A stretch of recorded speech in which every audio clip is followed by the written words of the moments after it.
Welcome to Maths Katta, my YouTube channel. Standard 9, Maths 2, Chapter number 3, Triangle. Today we are going to study some examples depends on the angle bisector theorem, and also want to study the properties of inequality of sides and angles of a triangle. मुलांनो, आज आपल्याला कोनदुभाजकाचं प्रमेयावरील काही उदाहरणे तसेच आपल्याला काही असमानतेविषयी म्हणजे बाजू किंवा कोनांच्या असमानतेच्या काही गुणधर्मांचा अभ्यास करायचा आहे. Consider the example that suppose the figure is given to you. In this figure, point A is on bisector of angle XYZ. Observe the figure. XYZ is an angle and this is an angle bisector. Point A is on this angle bisector. If AX, this is 2 centimeter, then find AZ. Here already AX is perpendicular on this ray and AZ is also perpendicular on this ray. Means what? This is a perpendicular distance of a point from the ray. Okay. As a point A is on an angle bisector, then already you know the angle bisector theorem that it is equidistant from the side. जेव्हा एखादा बिंदू हा कोनाच्या कोनदुभाजकावर आहे हे already तुम्हाला दिलेलं असेल, तुम्ही काय म्हणता की तो पॉईंट हा त्या साईड्सपासून इक्विडिस्टन्स असतो. मग ह्या साईड्स कोणत्या आहेत? ही साईड आणि ही साईड आहे. हे डिस्टन्स आणि हे डिस्टन्स सेम असणार आहे की नाही, म्हणजे AX is equal to AZ. मग या पद्धतीने आपल्याला फक्त मांडणी करायची बाकी आहे. हे कसं मांडायचं आता ते बघूया. First of all write down that point A is on bisector of angle XYZ is given, and therefore by angle bisector theorem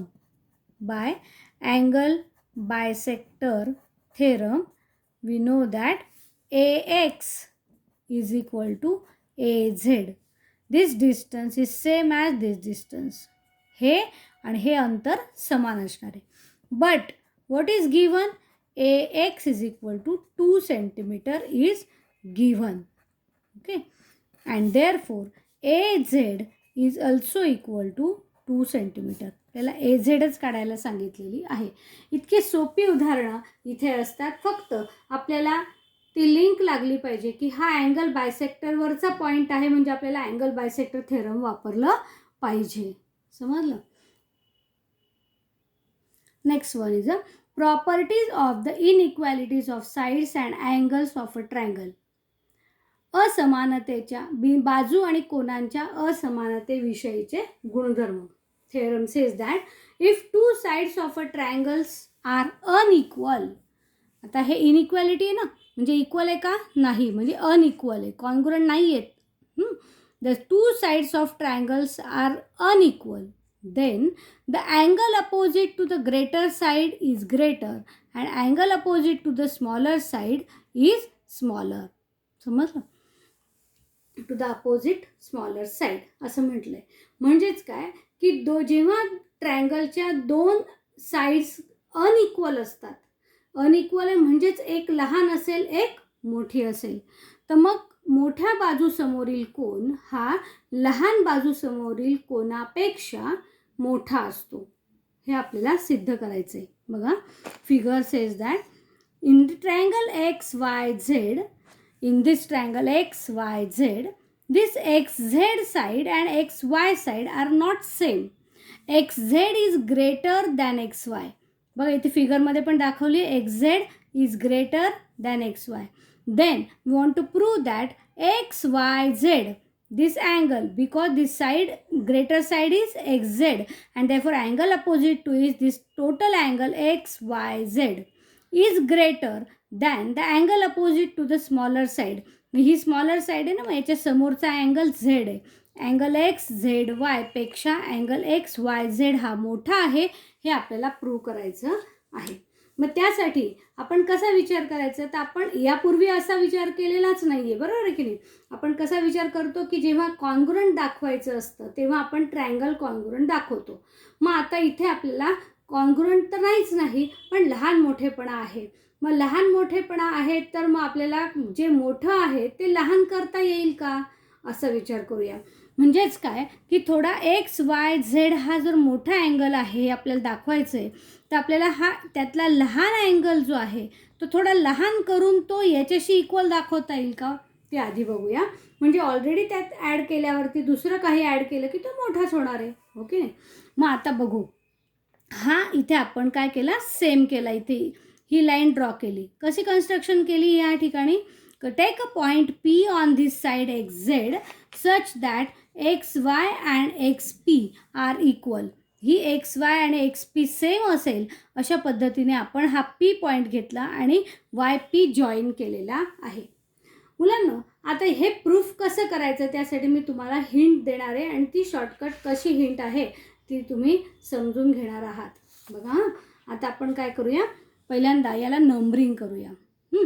suppose this XY and XP are equal, then show this equality sign here. आता इथे equal sign दाखवायची. Means what happen, that is XYP. This triangle is an isosceles triangle. And you know the isosceles triangle theorem. What is that? When this isosceles triangle is here and two sides of the triangle are congruent, then the angle opposite to them are also congruent. What is the angle opposite to this congruent side in triangle XYP? हा आता खालचा triangle विचारातच घ्यायचा नाही आहे, हा फक्त वरचा triangle विचारात घ्या. आणि या एवढा अँगल जो आहे वरचा त्याला आपण नंबर 1 देऊया आणि याला नंबर 2 देऊया. म्हणजे झालं काय की number 1 is equal to number 2. म्हणजे इथे आता तुम्ही काय लिहू शकता, आता प्रूफ जेव्हा लिहिणार आहात तुम्ही, मी तुम्हाला हे शॉर्टकट नंबरिंगवर हे थेरम शिकवणार आहे आणि नंतर तुम्ही ते नावासकट ते थेरम लिहायचं आहे, नावानुसार लिहायचं आहे, तिथे स्टेप वाईज लिहायचं आहे, शब्दात लिहायचं आहे. समजलं. आता आपण नंबरिंगने कसं तसा विचार कसा सोपा जातो ते बघूया. Angle number 1 is congruent to angle number 2 because it is a isosceles triangle by isosceles triangle theorem. त्याच्या आधी तुम्ही स्टेटमेंट लिहिणार आहात, XY is congruent to XP because by construction and therefore 1 is equal to 2. Okay. Now what happened? This here there are two triangles. This is triangle XYP and triangle YPZ also. And this PZ is the side of this triangle, smaller triangle which is extended, and then angle number 2 is formed as a exterior angle of this triangle. Exterior angle of triangle YPZ चा तो बाह्य कोन आहे. हे तुमच्या लक्षात आलं का सगळ्यांच्या? तो बाह्य कोन आहे कोणत्या ट्रायंगलचा? YPZ चा. समजलं. मग आता YPZ जर तो एक्सटेरियर अँगल असेल तर तो त्याच्या रिमोट इंटिरियर अँगलपेक्षा मोठाच असणार आहे की नाही. म्हणजे आपल्याला इथे लहान मोठेपणा आपोआपच आलेला आहे, बरोबर. मग आता तो अँगल कुणापेक्षा मोठा आहे तर हे त्याचे रिमोट इंटिरियर अँगल्स आहेत. समजलं. हा नंबर 3चा आणि नंबर 4 याला आपण नंबर 3 म्हणूया. हा 3 आणि हा नंबर 4 इकडचा छोटा अँगल नंबर 4. मग angle number 2 is greater than angle number 3. Angle number 2 is greater than angle number 3 because remote interior angles. And as 1 is equal to 2, बरोबर आहे. आणि 2 हा 3 पेक्षा मोठा आहे, म्हणजे 1 सुद्धा 3 पेक्षा मोठा असेल की नाही. And therefore, instead of 2, we can write 1 here also. 1 is also greater than 3. मग आता याला जे तुम्ही स्टेटमेंट नंबर दिलं असेल, याला जे दिलं असेल, याला समजा स्टेटमेंट नंबर 1 दिलं, याला स्टेटमेंट नंबर 2 दिले, तर तुम्ही इथे काय म्हणाल? By 1 and 2. By statement number 1 and statement number 2 असं तुम्ही त्याचं रिझन लिहू शकता. समजलं. 1 इज ग्रेटर दॅन 3. आपल्याला काय दाखवायचं आहे बघा, 1 ग्रेटर दॅन 3 दाखवायचा आहे का? XZY हा जो अँगल आहे तो आपण इथे कोणत्या अँगलने दाखवलेला आहे? हा नंबर 3ने दाखवलेला आहे. आणि 3पेक्षा आपल्याला 1 मोठा दाखवायचा आहे, पण आपण काय दाखवलेला आहे? तो आपल्याला 1 दाखवला आहे का इथे? नाही. आपण 1 दाखवला आहे, एक्स वाय झेड हा टोटल अँगल म्हणजे 1+4 असा टोटल अँगल आपल्याला दाखवायचा आहे. आपण फक्त 1 हा पार्ट दाखवला.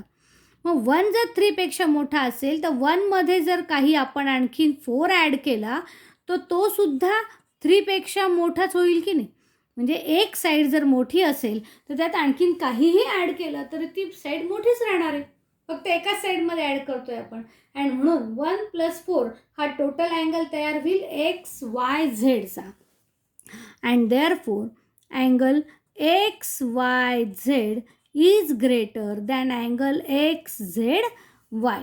अशा पद्धतीने आपण हे नंबरिंगनुसार हे थेरम किती सोपं जातं ते बघा. मुलांना तुम्ही हे थेरम जेव्हा अभ्यास कराल तेव्हा याचा हे नंबरिंग साईडला पेन्सिलने ह्या बाजूला कुठेतरी लिहून ठेवा आणि त्यानंतर इकडच्या बाजूला मात्र तुम्ही स्टेटमेंट्स आपण जसे प्रूफमध्ये लिहितो शब्दामध्ये किंवा वाक्यामध्ये स्टेटमेंट आणि रिझन या पार्टमध्ये तशा पद्धतीने लिहा. म्हणजे परीक्षेला जाता जाता तुम्हाला ते तेवढं वाचायला वेळ नसतो तेव्हा तुम्ही हे फक्त नंबरिंग जरी बघितलं इकडच्या बाजूला लिहिलेलं तरी तुम्हाला त्या थेरममध्ये आपण कसं जायचं आहे, कसा विचार करायचा आहे हे तुमच्या पटकन रिवाईज होणार आहे आणि रिव्हिजनचा वेळ तुमचा तिथे वाचणार आहे. समजलं? आता हेच म्हणजे आपण नंबरिंगने लिहिलं आहे ते तुम्ही फक्त शब्दामध्ये वहीत लिहा म्हणजे तुम्हाला निश्चित समजेल. Okay. Next example. In triangle PQR, PQ is equal to 10 centimetre, QR is equal to 12 centimetre, PR is equal to 8 centimetre. Find out the greatest and the smallest angle of the triangle. मग आता sides तिन्ही माहिती आहेत तुम्हाला. PQ 10, QR 12 and PR 8. Then you can find the greater side and smaller side of the triangle. And if you know the greater and smaller side, then you know that by the property of inequality that angle opposite to them are also greater and smaller respectively. म्हणजे जर तुम्हाला त्रिकोणाच्या तीनही बाजू माहीत असतील तर त्यातली सगळ्यात मोठी बाजू कोणती आणि सगळ्यात लहान बाजू कोणती हे तुम्हाला सहज ओळखता येणार आहे आणि त्यानुसार त्या समोरील कोन किंवा त्या समोरील मोठ्या बाजूसमोरील कोन हा मोठा आणि सगळ्यात लहान बाजूसमोरील कोनसुद्धा लहान आहे हे तुम्हाला सहज मांडता येईल.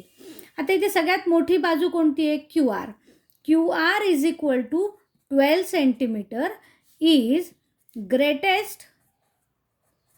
greatest side of triangle and therefore by property of inequality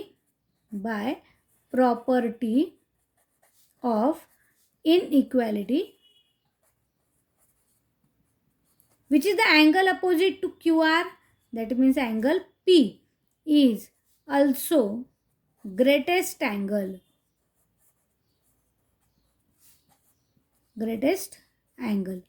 And side कोणती लहान आहे सगळ्यात? PR. Side PR which is equal to 8 centimeter is smallest side and therefore angle opposite to it is angle Q. Angle Q is smallest angle. Q is smallest angle. Q is the smallest angle and angle P is also a greatest angle of the triangle. त्याला underline करा की जे आपल्याला question विचारले ते तिथे dark केले की अंडरलाईन केली की ते तुम्हाला लवकर समजतं. परीक्षकांना लक्ष त्याच्याकडे वेधलं जातं. नंतर आपण पुढचं एक्झाम्पल बघूया. Consider the next example. In triangle FAN, angle F is equal to 80, angle A is equal to 40. Then find out the greatest and the smallest side of the triangle.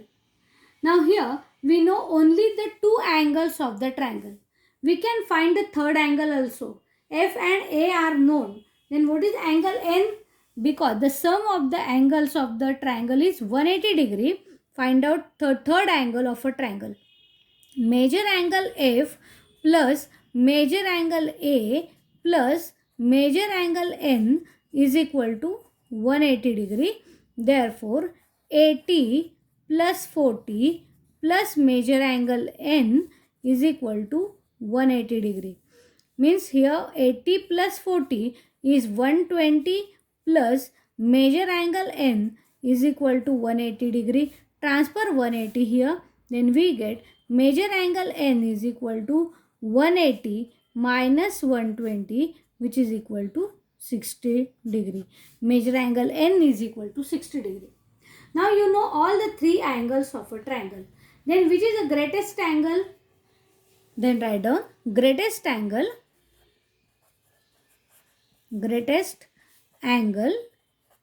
is angle F, which is equal to 80 degree, and therefore which is the greatest side angle side opposite to F. F ची opposite side कोणती असेल? AN is side AN is a greatest side of the triangle. Now what is the smallest angle? Smallest angle of a triangle is angle A, which is equal to 40 degree, and therefore smallest side which is a side opposite to A is side कोणती येईल? A च्या समोरची FN. FN is a side opposite to A. म्हणजे आपल्याला आता greatest side पण कळाली आणि स्मॉलेस्ट साईड पण कळाली. हेच आपल्याला विचारलं आहे की नाही. इतके सोपे याच्यावर आधारित उदाहरणं असतात. किंवा जर तुम्हाला असं डायरेक्ट नसेल समजत तर तुम्ही एक रफ फिगर पण काढू शकता आणि एफच्या किंवा कोणत्या अँगलच्या समोर काय आहे, साईड विचारली असेल तर साईड शोधा, अँगल विचारला असेल तर अँगल शोधा, डायग्राम काढून समजत असेल तर डायग्राम काढून समजून घ्या. समजलं? Next example. In this figure, in triangle ABC, segment AD and segment BE are altitudes. AE is congruent to BD. आता AE is congruent to BD. We want to prove that segment AD means this and segment BE means this are congruent. These are the altitudes. AD and BE are altitude. Altitude means what? They are perpendiculars. Means BE is perpendicular to AC. AD is also perpendicular to ABC. आपल्याला हे altitude दिलेले आहेत म्हणजे ते अंतर perpendicular आहे, लंब दिलेले आहेत, हे लक्षात घ्या. आपल्याला ते कॉन्ग्रुएंट आहे ते प्रूव्ह करायचे. Altitudes are congruent when AE and BD are congruent. Okay. आपल्याला कॉन्ग्रुएंट दाखवायचे आहेत सेगमेंट. पुन्हा काय करायचं? ते ट्रायंगल्स विचारात घ्यायचे आहेत. आता कोणकोणते दोन ट्रायंगल्स आहेत बघा. Want to prove the segment AD is congruent to BE. AD असलेला एखादा ट्रायंगल म्हणजे आपल्याला हा विचारात घ्यावा लागेल. मग हा जर ट्रायंगल मी विचारात घेतला तर हा ट्रायंगल आपल्याला कॉन्ग्रुएंट दाखवायचा आहे. कुणाशी? तर ट्रायंगल BE साईड असलेला ट्रायंगल. मग BE ही साईड आहे, बरोबर आहे. ही साईड इथे BE ही साईड आहे. मग ही साईड असलेला हा ट्रायंगल आपल्याकडे आहे. मग हा ट्रायंगल आपल्याला कॉन्ग्रुएंट दाखवायचा आहे या इकडच्या ट्रायंगलशी. समज? बघा, हा ट्रायंगल आपल्याला ह्या ट्रायंगलशी कॉन्ग्रुएंट दाखवायचा आहे. मग इथे काय कराल तुम्ही? मी आता एक काम करते. असा BEAE असा ट्रायंगल घेते आणि हा दुसरा ट्रायंगल आपण असा विचारात घेऊया. हा असा. समज? काय झालं इथे? तर ही AB साईड जी आहे ती दोन्ही ट्रायंगलमध्ये आली म्हणजे तिला मी कॉमन साईड करते. त्यानंतर इथे 90 डिग्री दिलेलाच आहे ऑलरेडी. हा 90 डिग्री आहेच म्हणजे राईट अँगल ट्रायंगल्स आहेत. आणि त्याच्यात BD आणि AE हे कॉन्ग्रुएंट आहेत. मग कोणती टेस्ट बसते बघा इथे. इथे टेस्ट बसते. आता ही जी कॉमन साईड आहे ती हायपोटेनियस आहे. हा 90 डिग्री आहे आणि हा हायपोटेनियस आहे, बरोबर आहे. या पण ट्रायंगलमध्ये हा 90 डिग्री आणि हा काय आहे? हायपोटेनियस. हायपोटेनियस साईड म्हणजे हा जर ट्रायंगल विचारात घेतला तर याच्यातला हायपोटेनियस आणि ही साईड. हा ट्रायंगल विचारात घेतला तर हा हायपोटेनियस आहे आणि ही साईड आहे. हायपोटेनियस साईडनुसार हे दोन ट्रायंगल काय झाले? Congruent. Triangle congruent, therefore corresponding sides are also congruent. मग इथे आपण असा विचार करूया आणि हे कसं लिहायचं ते बघूया. याचं प्रूफ आपण लिहू. Proof in triangle. आता 1 करस्पॉन्डन्सनुसार ट्रायंगलची नावं लिहायची आहेत. आपण ए पासून सुरू करायचं. ए डी बी,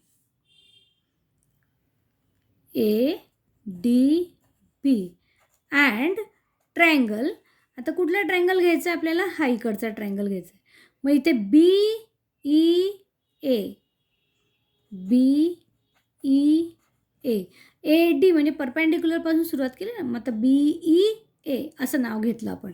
मग आता याचं statement number 1, segment A E किंवा इथे बी डी, हा बी डी आणि हा ए ई आला आहे ना. B D is congruent to segment A E because it is given.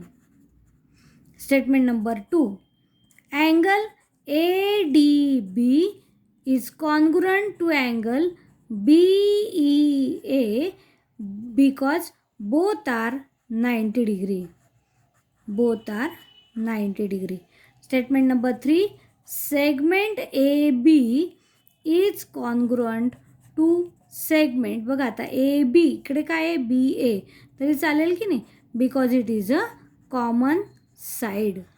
It is a common side, and therefore statement number 4 says that triangle ADB is congruent to triangle BEA. Why? Because by hyposide test. Hyposide test, and therefore statement number 5 is segment AD is congruent to segment BE because by CSCT test, corresponding sides of congruent triangle. अशा पद्धतीने आपण हे proof करू शकतो. समजलं सर्वांना? हे proof किंवा एक्झाम्पल्स पुन्हा न बघता लिहिण्याचा आणि सोडवण्याचा तुम्ही प्रयत्न करा, तुम्हाला निश्चित जमेल. मुलांना आजचं शिकवलेलं तुम्हाला जर समजलं असेल तर व्हिडिओ लाईक करा, शेअर करा आणि चॅनल सबस्क्राईब केलं नसेल तर जरूर करा, म्हणजे पुढचे नोटिफिकेशन्स तुम्हाला लगेच समजत जातील. धन्यवाद.